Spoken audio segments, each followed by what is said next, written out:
Alright, what's up guys? In this video we're going to pick up some calculus here. It's going to be another integration practice video. This is going to be example number 55 of the integration practice series.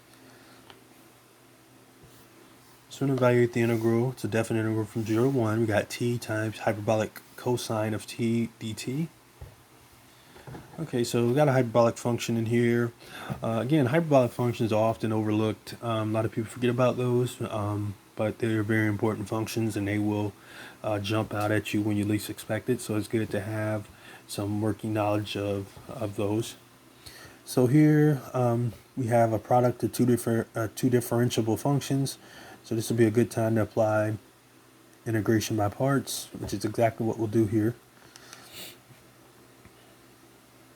So recall integration by parts, that's just the integral of u dv is equal to uv minus the integral of v du. We need a u and a dv.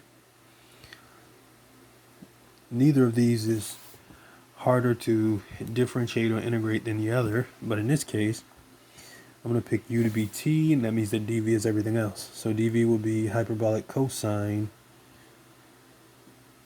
of t dt. So what we need is du, which would be dt, and then we need v, which is the antiderivative of dv. So that's the antiderivative of hyperbolic cosine of t dt. And recall that that's just going to be hyperbolic sine of t. So when we go to our integration by parts formula, we'll have t times hyperbolic sine of t. We'll subtract that from, well, it looks like we'll have the integral of hyperbolic sine of t dt from 0 to 1. Recall that the antiderivative of hyperbolic sine of t dt,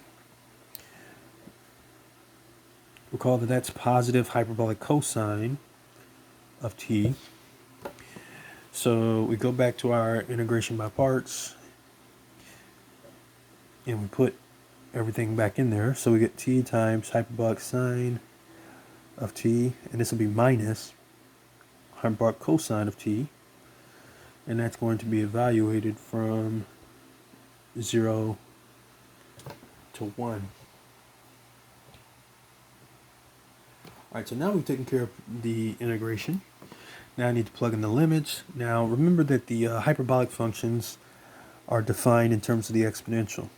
And you'll need to know this in order to plug in your limits of integration, because your calculators don't, I mean, unless you know off the top of your head, but your calculators don't have your hyperbolic functions on them.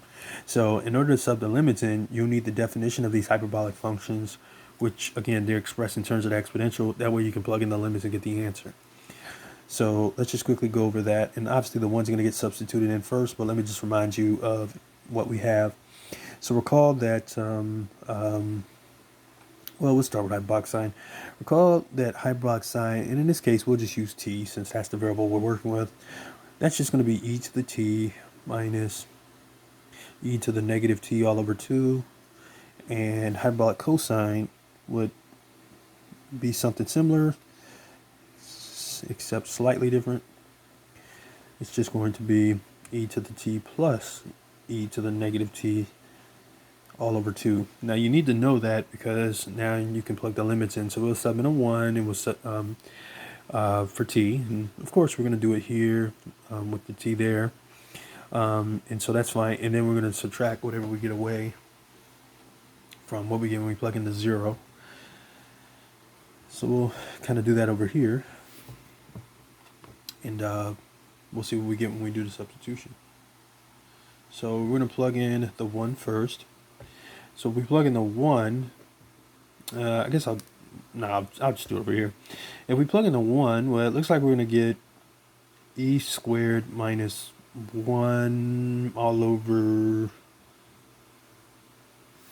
2e. That's if we stick in a 1. Now recall that we do have to stick it in. So this is what we're doing now. So we'll have 1 multiplied by hyperbolic sine of 1 minus hyperbolic cosine of 1. That's what we're doing. So that's going to be e squared minus 1 all over 2e. And then if we stick it in for the hyperbolic cosine, well, we'll end up with e squared plus 1 all over 2e. And we have a common denominator here of 2e, which is great. And so this is just going to give us negative 1 over e. Okay. Next thing we're going to do is we're going to go ahead and stick in our 0. Now, recall that, I guess I'll do it over here. Recall that e to the 0 is 1. It's very important to remember there. So let's stick in the 0. And I guess we could do it right here. I guess it wouldn't hurt. See what we get. So if you stick in the 0, well, let's say you did it for a hyperbolic sine. So you would get e to the 0 minus e to the negative 0, even though there's no saying there's a negative 0 all over 2. And, you know, you would, again, stick it in for the hyperbolic cosine as well. And if you stick that in, well, it looks like we're just going to end up getting...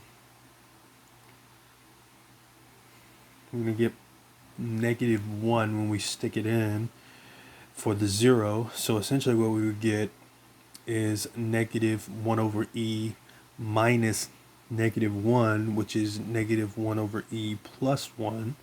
So when you sub in your limits of integration, I'll go down here just to kind of remind you. So you get t hyperbolic sine of t minus hyperbolic cosine of t. And when we sub in your limits from 0 to 1, what you get is negative 1 over e minus negative 1. And this works out to being negative 1 over e plus 1.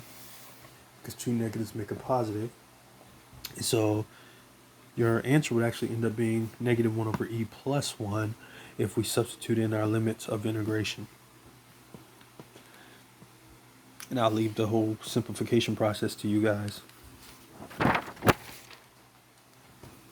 So your final answer for this integral as to evaluate the integral from 0 to 1, and it was, what was it? It was t times hyperbolic cosine of t dt. So your answer to this is negative 1 over e plus 1.